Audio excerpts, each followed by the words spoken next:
যখনই আপনার উপর হজ ফরজ হবে তখনই কি হজ করতে হবে। এখনো ছেলে বিয়ে দেয় নাই, মেয়ে বিয়ে দেয় নাই, কেমনে হজ করি? আছে না? হ্যাঁ হাজী সাহেব, হজ তো যাইবেন হয়তো একটা নির্দিষ্ট সময়ে, জিলহজ মাস আসলে, জিলকদ মাস আসলে, হজের সময় আসলে নির্দিষ্ট সময়ে আপনি হজে যাবেন, এটা ঠিক করা আছে, আছে না? কিন্তু এই জন্য আপনি ছেলে বিয়ে দিচ্ছেন না, মেয়ে বিয়ে দিচ্ছেন না, বা ছেলে মেয়ে বিয়ে না দিয়ে আপনি হজে যাচ্ছেন না, না আপনার মালাকুল মউত কবে আসবে এটাই তো আপনি জানেন না। সে দিনটা কবে? সে দিনটা কবে? আজরাইল আসলে কি বলবেন আমি কেমনে মরি? আমার ছেলে বিয়ে দিতে বাকি, মেয়ে বিয়ে দিতে পারি, এখনই মারি, আমার লাভ কি? বলার কোনো কায়দা আছে ভাই? কোনো কায়দা নেই। তা আপনি যদি ওখানে বিনা প্রস্তুতিতে যাওয়ার জন্য আপনি বাধ্য, তাহলে আপনার উপর হজ ফরজ হলে আপনি এত তালবাহানা কিসের করেন? কিসের তালবাহানা করেন? হজ ফরজ হয়েছে, সোজা হজে চলে যান, এটাই সঠিক। বুড়ে বয়স হওয়া লাগবে না, নির্দিষ্ট সময় অপেক্ষা করাও লাগবে না। আর যদি না করেন, যতদিন পর্যন্ত ফরজিয়াত অবস্থায় আপনি থাকবেন, আপনি গুনাহগার হতেই থাকবেন।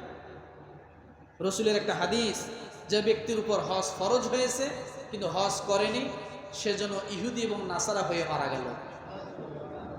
কি হয়ে মারা গেল? ইহুদি এবং নাসারা হয়ে মারা গেল। এটা আমার কথা না। তাহলে আমরা কি এটা হতে চাই? যদি হজ ফরজ হয় তাহলে অবশ্যই কি করব? হজ ফরজ কি করব? আদায় করব।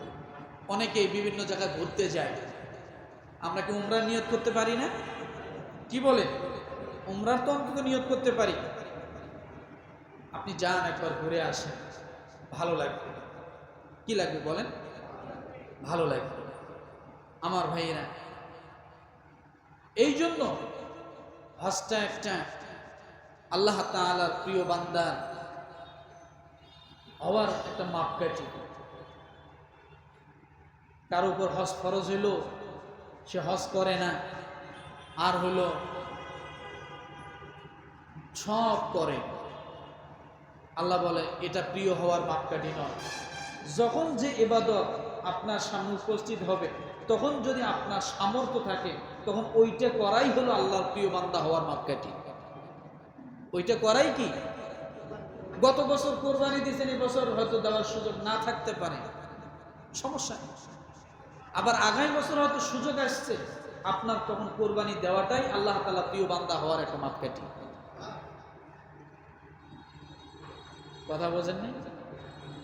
আমার ভাইরা, সর্ব মিলিয়ে হজ আমাদেরকে কি শিখায়? হজে অনেকগুলো শিক্ষা আছে আমাদের জন্য। এই যে ইহরামের কাপড়টা যা মানুষ জড়ায়, এটা এমনি এমনি না। এই ইহরামের কাপড়টা পরলেই মনে হবে যে সে আখিরাত মুখী হচ্ছে। কোন মুখী হচ্ছে? অর্থাৎ মানুষ কাপনের কাপড় পরে যেমন সবকিছু ছেড়ে যায়, একজন হাদিসে একজন ইহরামের কাপড় পরে, তখন তাকেও এরকম মনে হয় যে আমি সবকিছুই ছেড়ে যাচ্ছি। তার মানে সব ছিল, কিছুই নাই, সবই আপন, আসলে কেউ আপন না। কথাটা বোঝেন না? সবই আপন, আসলে কেউ আপন না। তার কারণ হলো ভাই, দুনিয়াটা বর্তমান কোন পর্যায়ে গেছে আপনি দেখেন। আমরা তো আগে হাদিস পড়েছি, দাহিয়া কালবি নামে একজন আল্লাহ রাসূলের সাহাবী আছেন। এই দাহিয়াতুল কালবি, এই দাহিয়া কালবি তার জীবনের ঘটনাটা যখন বলে, তখন আমরা অনেক কেঁদেছি। যে জ্যান্ত মেয়েকে শুধু শুনেছে যে এই মেয়েটা তার, তখন সেই মেয়েটাকে ফুসলে ফাসলে নিয়ে যে গর্ত খুঁড়ে পাথর চাপা দিয়ে মেরে ফেলে মাটি চাপা দিয়ে চলে আসছে। এত বর্বরতা ছিল, এটা আমরা হাদিসে শুনেছি, আর এখন প্রতিদিন শুনতে পাই।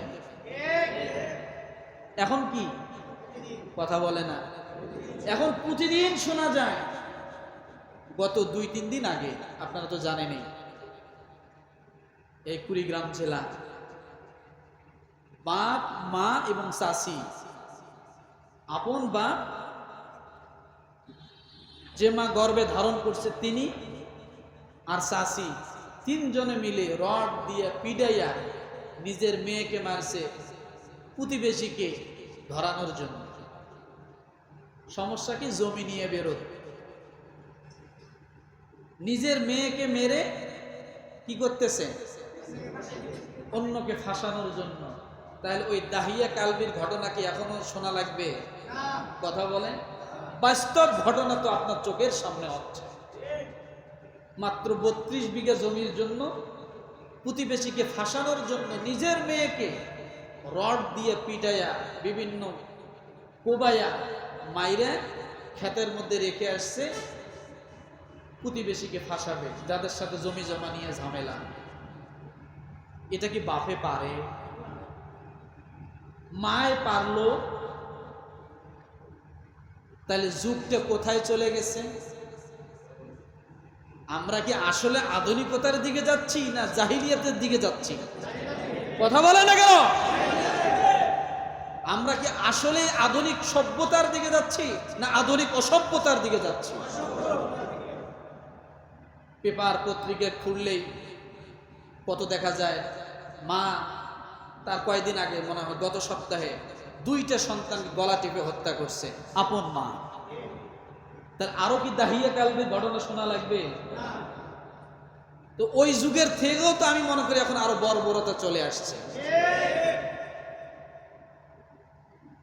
যদিও সে যুগটা অনেক নিকৃষ্ট ছিল, কিন্তু এখনকার মানুষের কৃষ্টি কালচার, চলাফেরা, আচার ব্যবহারে মনে হয় যে আবু জেহেল ওই যুগেই যে ছিল ওই পর্যন্ত যে শেষ তা না, এখনো আবু জেহেল আছে। এক একজনের কথা শুনলে মাথা খারাপ, মনে হয় যে এরা আসমান ফেটে আসছে, এরাই ফেরেশতা, এদের কোনো দোষ গুণ নাই, ভুল ত্রুটি নাই, আছে না? তা আমার ভাইরা, এটাই হজ আমাদেরকে শেখায়, ভাতৃত্ববোধ শেখায়, মুসলিম ভাতৃত্ববোধ শেখায়, একতা শেখায়, সমতা শেখায়, মিলনত্ব শেখায়। এগুলো সব হজের মাধ্যমে আল্লাহ তাআলা এগুলা ব্যবস্থা করে দিয়েছেন। কিন্তু আজকে আমাদের সমাজ ব্যবস্থা অনেক খারাপ। আধুনিকতা আধুনিকতা করতে করতে কোথায় যাচ্ছে? গত 2-3 দিন আগে মনে হয়, 4-5 দিন আগে, 1 সপ্তাহ আগে আপনারা দেখছেন মেয়ে তার বাবাকে কোবায়া মারছে, মারতেছে, দেখেন না এটা? তাহলে বাপ মারে মেয়েকে, মেয়ে মারে মায়, মারে ছেলেকে, ছেলে মারে মায়কে। তাহলে আর ওই বর্বরতার যুগে যাওয়া লাগে না। বর্তমান প্রতিদিনের খবর এগুলাই আসতেছে। তাহলে আমরা সভ্যতার দিকে যাচ্ছি না অসভ্যতার দিকে? তাহলে এখনো যদি কেউ বলে যে 1400 বছর আগেরকার ইসলাম এখন আর চলে না, তাহলে দুনিয়া দিয়ে কি চলতেছে? বর্তমান দুনিয়া দিয়ে কি চলে? এই যে এগুলাই চলতেছে, বাপে মারে মেয়েকে, মেয়ে মারে, এগুলা চলতেছে। 1400 বছর আগের ইসলাম দিয়ে আর চলে, আর দুনিয়া দিয়ে সব চলে। কি চলতেছে? দুনিয়া দিয়ে হাজার হাজার নিরীহ মানুষকে, লক্ষ লক্ষ নিরীহ মানুষকে মেরে ফেলা যায়। এটাই তো আধুনিক দুনিয়া। এটাই কি আধুনিক দুনিয়া? আমরা এগুলার দিকে আধুনিকতা হয়েছে, সভ্যতার দিকে আধুনিকতার নামে অশ্লীলতার একেবারে শীর্ষে উঠে গেছে। কথা ঠিক না আমার ভাইরা? তাহলে হজ ফরজ হলে হজ করবো তো ইনশাআল্লাহ? জোরে বলেন।